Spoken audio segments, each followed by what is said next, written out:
Over 3.2 million students are victims of bullying each year.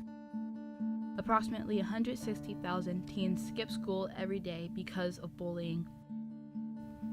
Although 100% of those bullied are not shown in this documentary, here are a few, and this is their story. Bullying is like when somebody might be jealous of you, or somebody is they're mad and they take it out on other people. It's when someone's jealous of you. Have you ever dealt with a bully? Yes. Yes, I have. Last year I dealt with a bully. I dealt with a few. I went to my mom and she handled it the first time. Then that didn't work, so we went to my teacher. Then we went to the principal. And the principal helped me out, and the guidance counselor. I went to my mom and my dad handled it. I was bullied when I was younger, and I didn't really know why until later on. There was this one experience where I was kind of taller than everybody, and it was just, I just really felt bad, because these two girls, they were standing in front of me, and they were like, well, we're short compared to her, and I was like, well, that's kind of mean. And then I really just wanted to walk out of the classroom and start crying, because I just felt like so alone. Most of the people that bullied me kind of found out the reason was because I had ADHD, which most people didn't understand back in early 200,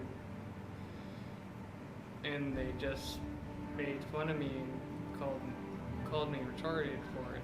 Because no one else was taller than me, and I was even taller than some of the boys in the class, so that just kind of really made me feel bad. Most people nowadays know me as really just outgoing and bubbly, just really charismatic, and just kind of loud a little bit, but a couple years ago I wasn't like that. I used to be actually really shy, and that was due to bullying. When I was younger, a lot of kids would pick on me because I was overweight. When I was in elementary school, I just finished moving to a new school, and so I was a little overweight when I was little, and so I got bullied for that, and I also got bullied because I was from a different place, because I'm from Puerto Rico and I could speak Spanish, so I got bullied for that. 5th grade, there was a new girl who was getting made fun of, and because she wasn't very pretty, I guess you could say, so I became friends with her, and my best friend at the time didn't really like it because she didn't like her. So we were off and on friends for quite a while. When I was in elementary school, I was bullied multiple times for being overweight, and it was really hard for me. I'd go home crying all the time, but I eventually got over it, and when I grew up, I decided not to care anymore. So Getting bullied around 6th and 7th grade. Of course, I was entering a new school year, new people. I was oddly enough bullied by adults because I do Boy Scouts. I'm an ASM, I do venturing, I hike, I hang out with a lot of weird people, and because of how I look, adults were calling me harlots and all sorts of very mean things. So back in the 6th and 7th grade, it was the most harshest of times because that's when people didn't really want to be different, I should say, because that's when names were being said, like being called a fag or gay or just being called a bitch or something like that. It's just it was said a lot to me because I was one of the more quiet, smarter people than all the other knuckleheads around, and I just kind of sat alone. It just wasn't all that. I just came from elementary school, and my best friend from 5th grade went to a different school, and it was really tough just knowing that my best friend wouldn't be there. So I was kind of lost at first. Then during 7th grade, I think, she finally was like, alright, no, we can't be friends anymore. So she started bullying me, and at the end of 7th grade, She moved, so everybody stopped bullying me. And there was this one guy in particular who always came up to me and punched me in the gut because he didn't want to be seen around me, even though all of our classes were together. I really didn't know what to do about it because I wanted people to know what was happening, but I didn't want people to get involved because it would lead to more problems. It just kind of got to the point where I had suicidal thoughts, but because of people who knew that that was wrong, they wanted to come to me and make me feel better and make me feel good about myself and not to care about what he said.